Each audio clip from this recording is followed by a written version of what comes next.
Ayer, 21 de marzo de 2021, vivimos, los que podemos seguir en directo, pues ese docu-reality sobre la vida de Rocío Carrasco, a mi forma de entender, uno de los capítulos históricos de la televisión actual y también de la prensa rosa de estos tiempos, por dos razones. La primera es obvia, por fin Rocío Carrasco rompía su silencio después de 25 años, pongamos 20, ¿no? Si no contamos los primeros años de noviazgo y su posterior boda.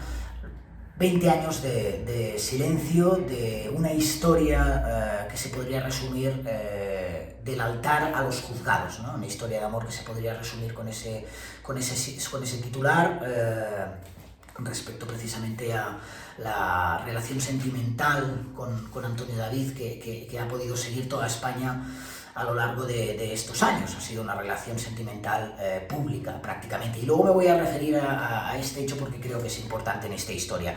Y el segundo punto es porque de la importancia, ¿no? del docu-reality, del momento televisivo que se produjo ayer, es que Rocío Carrasco confesó algo que no suele ser habitual en una persona pública, una persona famosa, que es que quiso quitarse la vida, que quiso suicidarse. Concretamente, fue el principio del fin, o el fin del principio, según se mire en esta historia. El día 5 de agosto de 2019, Rocío Carrasco decidía mezclar diferentes pastillas para quitarse la vida después de recibir una noticia inesperada para ella, que era en ese momento que su hija, Rocío Flores, con quien no tenía relación desde hace años, acudiría al plató de Mediaset para defender a su padre en la edición de Gran Hermano VIP que empezaba en septiembre.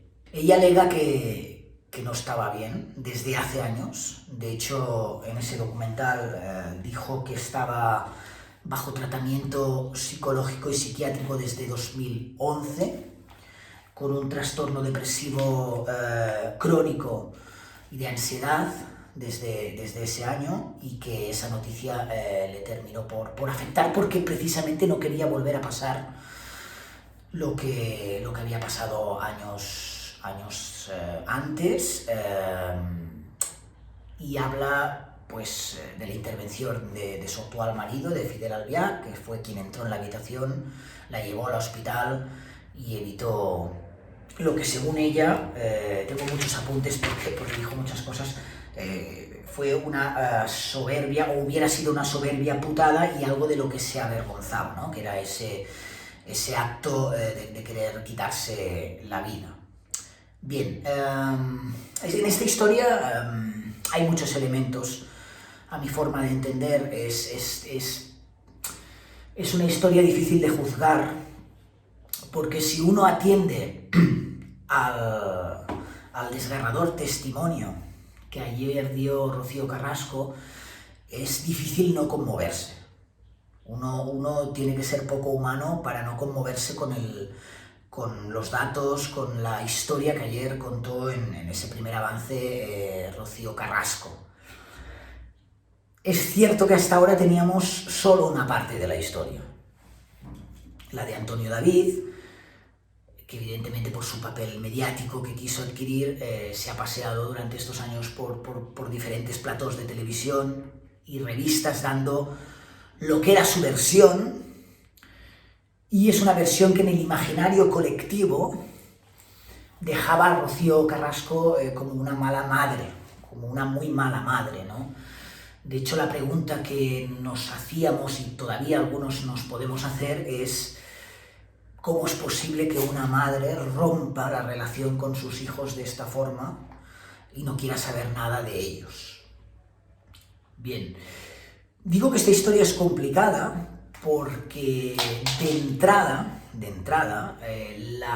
aunque ambos hablen de su verdad, la única verdad la saben ellos, y si alguien los debe o los tiene que juzgar por actos que hayan podido pasar entre las dos partes de la pareja ante actos delictivos, ¿no? como puede ser violencia de género, está en manos de la justicia, precisamente, de los tribunales, y eso ya ha sucedido.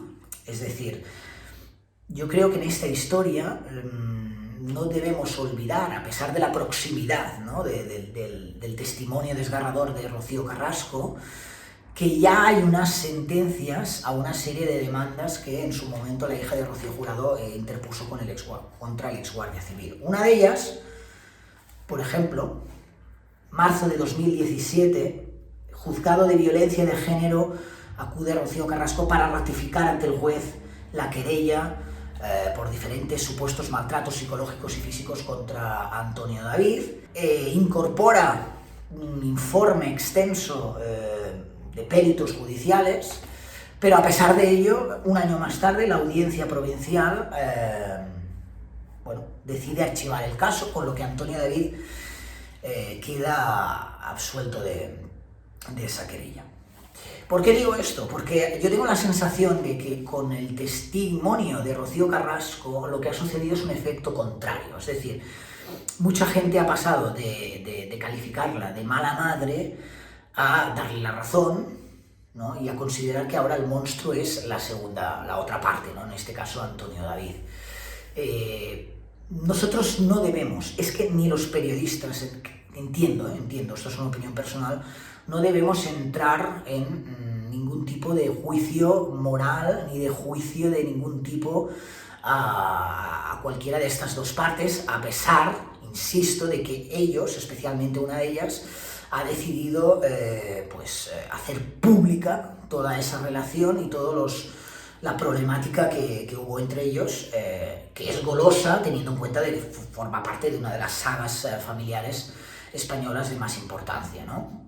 Pero a partir de ahí, lo digo porque en plató yo vi a un Jorge Javier, yo vi a Belén Esteban, yo vi a diferentes periodistas que en su momento habían entrado al trapo con la historia, que se arrepentían, ¿no? Que decían que ellos habían contribuido incluso a que Rocío Carrasco estuviera así. Me parece un ejercicio bastante egocéntrico, teniendo en cuenta los numerosos ejemplos en los que continuamente están entrando a juzgar la vida de alguien sin conocer la otra parte. 1, 2, 3, respondo otra vez, por ejemplo, Isabel Pantoja. No estamos juzgando a Isabel Pantoja sin conocer todavía su testimonio. 1, 2, 3, respondo otra vez, Iker Casillas, Sara Carbonero. No se está juzgando ahora a Iker Casillas sin conocer todavía de primera mano su testimonio. Así que ahora me parece ciertamente cínico que ayer personas en plató, ¿no?, en el contexto de este docu-reality, decidieran dar este paso adelante y decir que se habían equivocado porque no habían escuchado la otra parte. Hace 25 años, señores,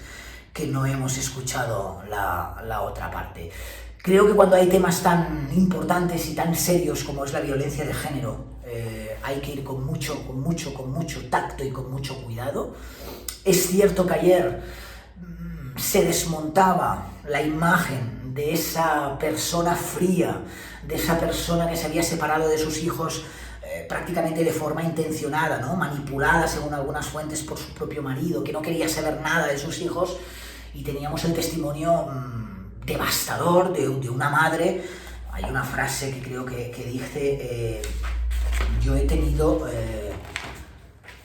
muertos a mis hijos en vida, ¿no? La frase concretamente es, sí, he tenido a mis hijos muertos en vida, ¿no? Que es a mi forma de entender una frase desgarradora. Vaya, en líneas generales, creo que con el testimonio tan cercano de ayer y tan con su verdad, lo que ha sucedido es que hemos traspasado un poquito los roles, y Rocío Carrasco, para mucha gente, ahora mismo, a día de hoy, ha pasado de ser un monstruo a ser la víctima y viceversa. Veremos cuál es la reacción a todo esto de Antonio David, ¿eh? Hay muchos capítulos, son 8, ayer vimos solo 2. Creo que el tema, creo que la docuserie lo que va a ser muy clara es en culpar a Antonio David de la situación por la que ha estado atravesando todos estos años. Está claro que ella deja en más de una ocasión de manera contundente, claro, que ella es la víctima, y no solo ella, sino también sus dos hijos, Rocío y David. Y hay una frase al final del primer capítulo, que a mí me llama especialmente la atención, porque es como si Rocío Carrasco hubiera tirado la toalla en el tema de la recuperación de sus hijos, porque si es cierto que ella puede creer, puede pensar que ha perdido a sus hijos, que le han quitado a sus hijos o que ha tenido muertos a sus hijos en vida, hay una vía de futuro que yo creo que no podemos desestimar, y es que ella podría recuperar todavía a sus hijos, y más teniendo en cuenta las señales que en este caso Rocío Flores le ha ido dando incluso públicamente en los últimos años, ¿no? Asegurando que quiere saber de su madre, ¿no? Lo vimos en Supervivientes hace muy poquito. Imploraba saber de su madre cuando se enteró de la situación pandémica que había en España. Quería saber cómo estaba, ¿no? Entonces ese argumento de Rocío Carrasco de que sus hijos le odian a consecuencia de la manipulación, según ella, de Antonio David, a mí se me cae un poquito en pedazos, ¿no? Por esos testimonios cercanos que tenemos. Y dijo algo al final de ese primer capítulo, como quiero que se sepa la única verdad. Esto es relativo, ¿no? Lo de la única verdad que hay en todo este caso, y aseguró que lo otro ya no lo tengo. Lo otro es sus hijos, ya no lo tengo ni los voy a tener, ¿no? También dijo que no quería, en cierto modo, que prefería que sus hijos se quedaran con la versión de su padre, porque cuando conocieran la versión, según ella, real, por ejemplo, para Rocío Flores sería el peor día de su vida, ¿no? Bien, a mí son frases que me perturban en cierto modo, ¿no? Especialmente, yo no sé si es un discurso victimista como defensa, como única defensa que le queda a Rocío Carrasco, después de, insisto, pasar también decenas de veces por los juzgados y que prácticamente nunca se le diera la razón. Pero me llama la atención, ¿no? Que después de ese testimonio, después de explicar lo mal que lo había pasado como madre, que lo puedo entender, diga o tire la toalla respecto a sus hijos. Bueno, básicamente la historia es complicada porque, y a forma de conclusión, es una historia que se ha hecho pública a lo largo de todos estos años. Todos nos creemos, ¿no? Con derecho a opinar, pero hay ciertos elementos muy duros, hay ciertos elementos perversos con los que hay que ir con mucho cuidado, porque son muchísimas las víctimas de violencia de género en este país, por desgracia, y las cosas ahí, nos tenemos que acercar a este tema con pinzas, ¿no? Porque es como un puzzle, vamos sabiendo las versiones de cada uno de ellos, son versiones tan contradictorias, tan opuestas, que es muy difícil tomar partido sin saber. La única institución, insisto, que puede tomar partido es la justicia, y lo ha hecho. Sí que es interesantísimo este docu-reality desde un punto de vista periodístico para saber, ¿no?, la otra versión de los hechos. Una historia, al final está contada, ¿no?, por diferentes partes. Nos faltaba esta parte, aunque ya veo por los dos primeros capítulos por dónde irá un poquito la línea argumental de Rocío Carrasco, ¿no?, trazando pues un maltrato continuado desde que prácticamente se conocieron, con un maltrato que puede ser más psicológico que físico, aunque también, según su versión, pudiera haber maltrato físico, y que dibujará, ¿no?, este escenario de persona fría que queda encarcelada en su casa, pues con la derrota de haber perdido a sus hijos. A partir de aquí ya es la audiencia quien debe o quien se posiciona. Para mí es complicado porque habrá contrarréplica del ex guardia civil y será difícil salir de este laberinto, ¿no? Pero ante todo lo que sí que pediría es eso, es tacto a la hora de acercarse a un tema social, que más allá de lo que sean los personajes del corazón, es un tema duro y es un tema bastante importante, y ver cómo evoluciona la historia antes de hablar, pero que nos sirva también esto de ejemplo de que al final quizás en el mundo no hay buenos ni malos, ¿no?